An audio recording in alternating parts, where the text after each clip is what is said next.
10 கோடி ரூபாய் மதிப்பீட்டில் பால் மற்றும் பால் உபபொருட்களின் விற்பனையை அதிகரிக்க 500 ஆவின் பாலகங்கள் புதிதாக தொடங்கப்படும் என பால் மற்றும் பால்வளத்துறை அமைச்சர் ராஜகண்ணப்பன் தெரிவித்துள்ளார்.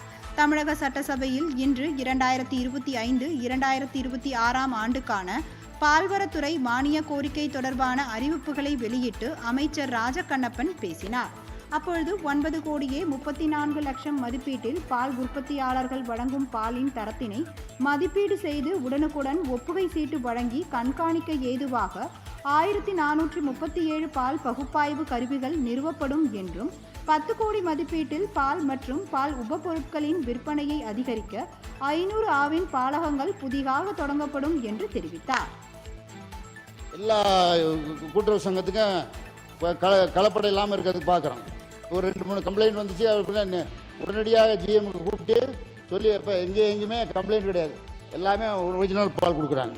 10 கோடி ரூபாய் மதிப்பீட்டில் பால் மற்றும் உபபொருட்கள் விற்பனையை அதிகரிக்க 500 ஆவின் பாலகங்கள் புதிதாக தொடங்கப்படும். பாலகங்கள் நிறைய தொடங்கப்படும். 10 கோடி ரூபாயில் ரூபாய் 2000 கோடி மதிப்பீட்டில் கால்நடை பராமரிப்பு கடன் கூட்டுறவு சங்கங்களில் பால்வளம் உறுப்பினர்களுக்கு வழங்கப்படும். ரூபாய் 240 லட்சத்தில் மதிப்பீட்டில் 14 மாவட்ட ஒன்றியங்களில் 30 தொகுப்பு பால் குளிர்விப்பான்கள், இந்த பிஎம்சின்னு சொல்கிறது அதான் புதுப்பிக்கப்படும். 20 குளிர்விப்பான்கள் கொடுக்க போகிறோம். ஒரு மாவட்டத்துக்கு ஒன்று கொடுத்துருவோம். அதுபோக மிச்சம் இருக்குதா அடுத்து கொடுப்போம். ரூபாய் 150 லட்சம் மதிப்பீட்டில் தரமான பால் கொள்முதல் செய்ய தேவையான பால் பரிசோதனை உபகரணங்கள் 165 பால் தொகுப்பு குளிர்விப்பு மையங்களுக்கு வழங்கப்படும். ரூபாய் 223 லட்சம் மதிப்பீட்டில் மாதவரத்தில் உள்ள மாநில மைய ஆய்வகம் கூடுதல் உபகரணங்களுடன் மேம்படுத்தப்படும்.